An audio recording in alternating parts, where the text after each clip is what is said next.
परमेश्वर अनुग्रह सिखाने वाली, अनुग्रह करने वाली, कैसी, ध्यान से सुनेंगे, अनुग्रह करने वाली और प्रार्थना सिखाने वाली, है ना। अगर किसी को प्रार्थना नहीं करनी आती, बहुत सारे नए लोग होते तो वो बोलते हैं हमें प्रार्थना नहीं आती, तो नए लोग होते तो नहीं आती, क्योंकि उनके अंदर फिलहाल में क्या नहीं है, उन्होंने ठीक से परमेश्वर को ग्रहण नहीं किया है, उनके अंदर परमेश्वर का आत्मा सामर्थ्य रीति से नहीं उतरा है, इसीलिए उनको शुरू में क्या नहीं आता है, प्रार्थना करना नहीं आता है। लेकिन जब व्यक्ति पवित्र आत्मा से भर जाता है, जब व्यक्ति परमेश्वर की आत्मा से भर जाता है, तब क्या होता है, वो उसको ऊपर अनुग्रह करती है और उसको प्रार्थना करना सिखाती है। क्योंकि यहाँ लिखा हुआ है कि प्रार्थना सिखाने वाली आत्मा उड़ेलूंगा।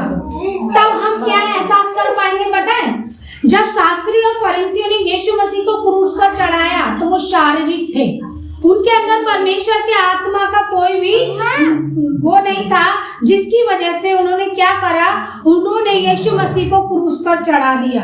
और यहाँ लिखा है जब मैं अपना आत्मा उन पर उड़ेलूंगा, तब वो जिसको उन्होंने रौंदा है, जिसको उन्होंने मारा है, उसी के लिए ऐसे रोएंगे जैसे इकलौते पुत्र के लिए रोते हैं।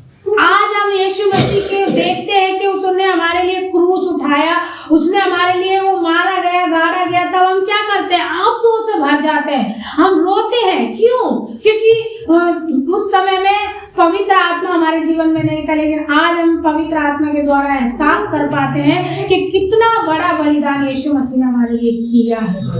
हालेलुया, कितना बड़ा बलिदान यीशु मसीह ने हमारे लिए किया है, वो हम देख पाते हैं। जैसे कि यहाँ लिखा है कि जब परमेश्वर का आत्मा हमारे अंदर आएगा तो हम प्रार्थना करेंगे ना, तो पवित्र आत्मा की ओर से करेंगे, और जब वो सिखाएगा ना तो अद्भुत रीति से सिखाएगा।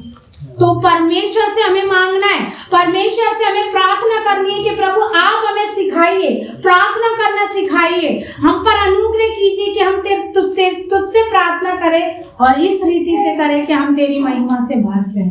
हम ऐसे प्रार्थना करें कि तेरे क्रूस पे चढ़ाए जाने को हम ध्यान से देखें और उसको सोचें। वचन में लिखा है एक जगह कि उसके बलिदान को तो सोचो, उसके क्रूस पर चढ़ाए जाने पर तो विचार करो कि कैसे उसने हमारे लिए ताड़ना सही, दुख सहा, दर्द सहा, लेकिन क्यों सहा? ताकि ये पवित्र आत्मा हमें मिल जाए। अगर यीशु मसीह क्रूस पर नहीं चढ़ाया जाता तो हमें पवित्र आत्मा नहीं मिलता, तब हम परमेश्वर के मन को नहीं जान पाते। कितने लोग चाहते हैं कि हम परमेश्वर के मन को जाने, तो हमारे लिए जरूरी है कि हम इन विषयों के, इन वचनों के अनुसार घर पे जाएं, प्रार्थना करें, सिर्फ आज ही का सुन के न छोड़ें, बल्कि प्रार्थना करें कि परमेश्वर ये पवित्र आत्मा मेरे अंदर उड़ेल दे, वो पवित्र आत्मा जो अनुग्रह करने वाली है, जो प्रार्थना सिखाने वाली है, जिससे मैं एहसास करूं और तेरी पवित्र आत्मा से भर के उन बातों को जानूं जो तूने अपने भेदों की रीति पे, भेद जो परमेश्वर का वचन कहता है, जो वचन लिखा हुआ है बाइबल में, वो जो का त्यों नहीं है, जैसा लिखा है वैसा ही नहीं है, उसमें भेद है, उसमें इतनी गहराई है जो हम सोच भी नहीं सकते। कितनी गहराई है? परमेश्वर के वचन में बहुत गहराई है जिसको हम नहीं सोच सकते। लेकिन जब पवित्र आत्मा हमारे अंदर आती है तो हम उसे जांचने लग जाते हैं, समझने लग जाते हैं, और हमें पता चलने लग जाता है कि हाँ, पवित्र आत्मा हमें ये बता रहा है कि इस वचन का मतलब ये है, इस वचन का अर्थ ये है। तो जिसके अंदर पवित्र आत्मा होगा, जिसके अंदर परमेश्वर का आत्मा होगा, वो परमेश्वर के मन को क्या करेगा? जान पाएगा और जांच पाएगा, है ना। तो हम वापस से जाएंगे, वापस से यहीं आ जाएंगे हम। मैं 13 पद पढ़ रही हूँ, पहला कुरिन्थियों 2:13, जहाँ पे लिखा है जिसको हम मनुष्य के ज्ञान की बात 12 से पढ़ती हूँ, परंतु हमने संसार की आत्मा नहीं, परंतु वह आत्मा पाया है जो परमेश्वर की ओर से है। संसार की आत्मा नहीं पाई है। कौन सी आत्मा पाई है हमने? परमेश्वर की ओर से जो पवित्र आत्मा है वो हमने पाया है ना, यहाँ लिखा है पाया है, जो परमेश्वर की ओर से है, कि हम उन बातों को जाने जो परमेश्वर ने हमें दी है। किन बातों को जाने? जो बाइबल में परमेश्वर ने हमारे लिए रखा है, जो रहस्य, जो बातें परमेश्वर हमें सिखाना चाहता है, वो बातें हम जाने। इसीलिए परमेश्वर ने कौन सा आत्मा दिया है? संसार का आत्मा नहीं दिया, दुनिया का आत्मा नहीं दिया, बल्कि अपना पवित्र आत्मा हमें दिया है ताकि हम उसको जान पाए, समझ पाए, है ना। जिनको हम मनुष्य के ज्ञान की सिखाई हुई बातों में नहीं, परंतु आत्मा की सिखाई हुई बातों में आत्मिक बातों से मिला मिलाकर सुनाते हैं। मतलब क्या है, जैसे अभी मैं बता रही हूँ आपको, परमेश्वर का वचन बता रही हूँ ना, क्या बता रही हूँ, परमेश्वर का वचन बता रही हूँ। तो क्या बता रही हूँ, जब तक पवित्र आत्मा हमारे अंदर नहीं होगा तो हम परमेश्वर के वचन को समझ नहीं पाएंगे। लेकिन जब पवित्र आत्मा हमारे अंदर वास करता है तो वो हमारे जीवनों में भेदों को खोलता है और हमारे जीवनों में परमेश्वर की वो बातें जो हमने आज तक सुनी नहीं होती, समझी नहीं होती, परमेश्वर को हमें बताना शुरू कर देता है। तो यहाँ पे लिखा है कि हम मिला मिला के बताते हैं। कौन सी बात को? दुनियावी बातों से नहीं, परमेश्वर का ये वचन है, इसमें से हम वो बातें जो वचन हम पढ़ रहे हैं उसका वो अर्थ बताते हैं जो परमेश्वर हमें बता रहा है। मतलब मिला मिला के बताने का मतलब क्या है कि जो हम पढ़ रहे हैं, है ना, इसको हम पढ़ रहे हैं, जैसे कि अभी मैंने इसको पढ़ा, लेकिन मैंने स्टोरी कौन सी बताई? यीशु मसीह की। कौन सी स्टोरी बताई थी अभी? वचन हम पढ़ रहे कुरिन्थियों वाला स्टोरी मैंने ये बताई कि कैसे सूबेदार जो अधिकारी था जिसने भोजन के लिए प्रभु यीशु को बुलाया था, उसने कहा कि ये परमेश्वर का पुत्र होता तो इसको पता चलता कि ये स्त्री कैसी है। तो यीशु मसीह ने कहा कि मैं जानता हूँ, यानी कि यीशु मसीह ने वहां पे ये दिखाया कि मैं इस स्त्री को ही नहीं जानता हूँ, मैं तुझे भी जानता हूँ। हालेलुया। तो वहां पे यीशु मसीह ने एक उदाहरण भी दिया था, है ना, कि किसी का 50 रुपए माफ हुआ और एक का 500 रुपए माफ हुआ, तो कौन ज्यादा प्यार करेगा? जिसका ज्यादा माफ हुआ। हाँ, तो वहाँ पे प्रेम के बारे में यीशु मसीह ने बताया था। लेकिन हम वहाँ से इस वचन से क्या सीख रहे हैं कि यीशु मसीह के अंदर जांचने का और परखने का पवित्र आत्मा था, क्योंकि वो खुद परमेश्वर है। हालेलुया। और वही शक्ति, वही पवित्र आत्मा वो हमें देता है। हालेलुया। वही हमें देता है ताकि हम लोगों को जांच सके। कई बार लोग हमें धोखा देने वाले होते हैं, लेकिन पवित्र आत्मा हमें बता देता है, वो हमें जांचने की शक्ति देता है। कहता है नहीं, यहाँ तू उसके साथ मत जा, नहीं ये तू मत कर। ये कौन कहता है? पवित्र आत्मा। पवित्र आत्मा। और अगर पवित्र आत्मा जिस व्यक्ति के अंदर नहीं होती, वो धोखे पे धोखा खाता है। क्यों खाता है? क्योंकि उसके अंदर पवित्र आत्मा नहीं है, उसको सही गाइड करने वाला पवित्र आत्मा उसके जीवन में नहीं है। लेकिन अगर हम चाहते हैं कि हमारे अंदर हो, तो हमें प्रार्थना में रहना होगा, वचन में रहना होगा, तब परमेश्वर का वो आत्मा हमारे अंदर आएगा। हम पर्सनली भी परमेश्वर को गहराई से जानते जाएंगे। और जैसा कि यहाँ लिखा हुआ है, परंतु शारीरिक मनुष्य परमेश्वर के आत्मा की बातें ग्रहण नहीं करता। क्या नहीं करता? जो संसार में जीना चाहता है, जो संसार की चीजों में रहना चाहता है, मान लो अभी बहुत सारे लोग हैं जो प्रार्थना में नहीं आए, है ना, तो वो उनका मतलब क्या है? लोग एक साल प्रार्थना में नहीं आते, तो क्या है? वो संसार में जीना चाहते हैं, वो परमेश्वर की आत्मा से भर के वो आशीष ले नहीं पाते हैं या लेना नहीं चाहते, क्योंकि उनको ग्रहण नहीं कर पाते हैं परमेश्वर की आत्मिक बातों को। किस बातों को ग्रहण नहीं कर पाते? परमेश्वर की आत्मिक बातों को वो लोग ग्रहण नहीं कर पाते हैं। इस वजह से परमेश्वर के बातें वो नहीं जान पाते हैं, है ना। इसीलिए पवित्र आत्मा से कई बार वचन चल रहा होगा, इतना सामर्थ्य वचन चल रहा होगा, लेकिन जो शारीरिक है उसके मन में चल रहा होगा घर पे जाकर रोटी बनाना है, सब्जी बनाना है, ये करना है, वो करना है। तो क्या है? क्या हम परमेश्वर के वचन को अपने जीवन में ले रहे हैं? अगर नहीं लेंगे तो हम आज और कल और परसों हमेशा ऐसे ही रह जाएंगे, परमेश्वर में ग्रोथ नहीं कर पाएंगे, बढ़ नहीं पाएंगे। बढ़ेंगे तब जब परमेश्वर का आत्मा हमारे अंदर होगा। हालेलुया। तो यहाँ पे लिखा है आत्मिक जन सब कुछ, जैसे अभी हमने 14 पद पढ़ा था, तो यहाँ लिखा है परंतु शारीरिक मनुष्य परमेश्वर के आत्मा की बातें ग्रहण नहीं करता, क्योंकि वह उसकी दृष्टि में मूर्खता है। कई बार सोचते रहे ये लोग ये भी बोल देते हैं, ये लोग ये भी बोल देते हैं, ऐसा कुछ होता तो है नहीं, है ना, क्योंकि वो शारीरिक है, इसलिए उनको आत्मिक बातों पे विश्वास नहीं होता। समझ में आ रहा है? मैं आत्मिक ज्यादा बोल रहा हूँ, ऊपर से तो नहीं जा रहा, मैं तो बोल रही हूँ, ध्यान से सुनिए। तो यहाँ लिखा है कि आत्मा की बातें ग्रहण नहीं करता, क्योंकि वह उसकी दृष्टि में मूर्खता की बातें हैं, और ना वह उन्हें जान सकता है, क्योंकि उनकी जांच आत्मिक रीति से होती है। क्या लिखा है यहाँ पर? क्योंकि संसारिक शारीरिक मनुष्य आत्मिक बातों को मूर्खता समझता है ना? क्या समझता है? उसकी दृष्टि में, यानी कि उसके दिमाग में, उसकी सोच में वो ऐसे, अरे सब ऐसे ही है, सब लोग, ये लोग ऐसे ही बोलते हैं ना।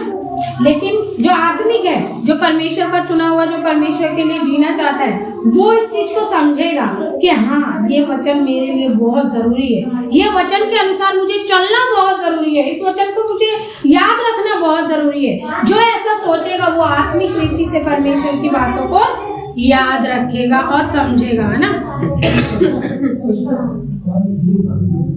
बातें नहीं करो। तो यहाँ पे लिखा है, आत्मिक जन सब कुछ जांचता है, परंतु वह आप किसी से जांचा नहीं जाता, क्योंकि प्रभु का मन किसने जाना है कि उसे सिखाए। हालेलुया।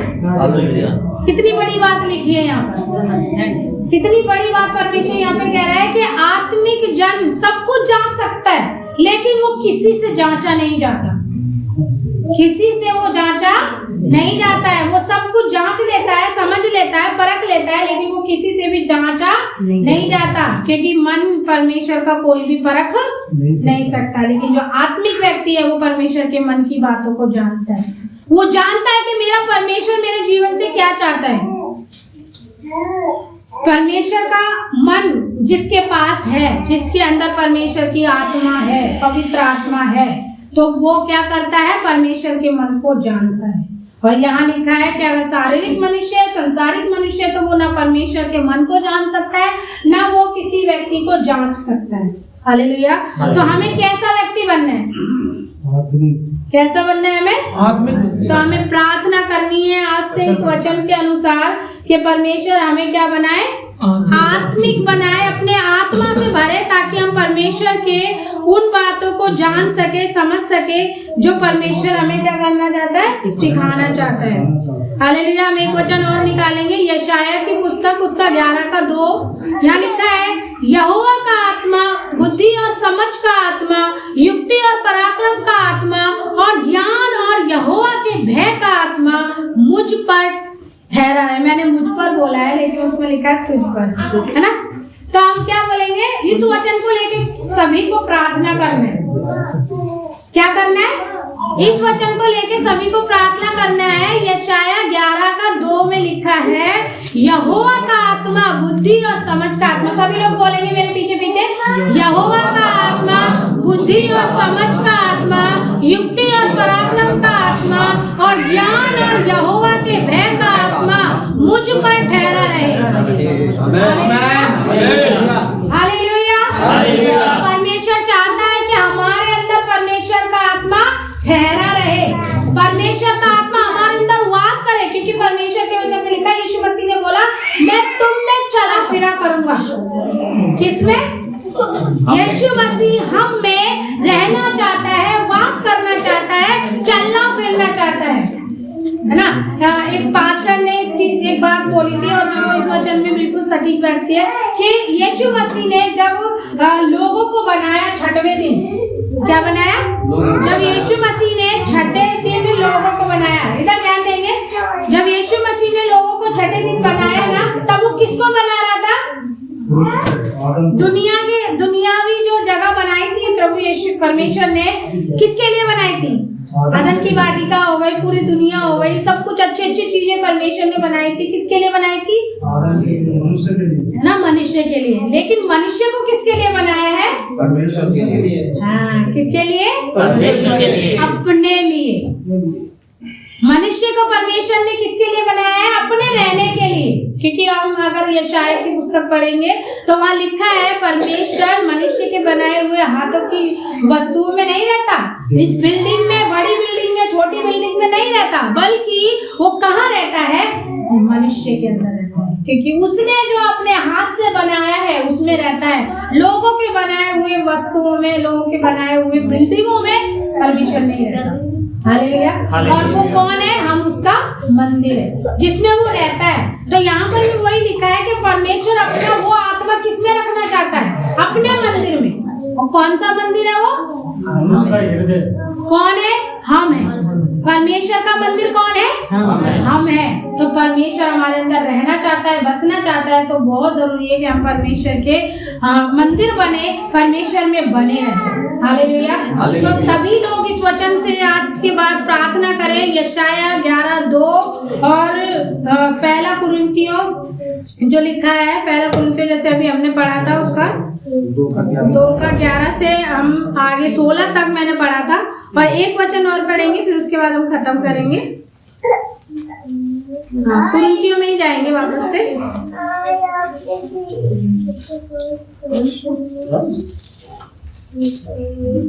पहला कुरिन्थियों हम जाएंगे, उसी के 2 में ही जाएंगे। और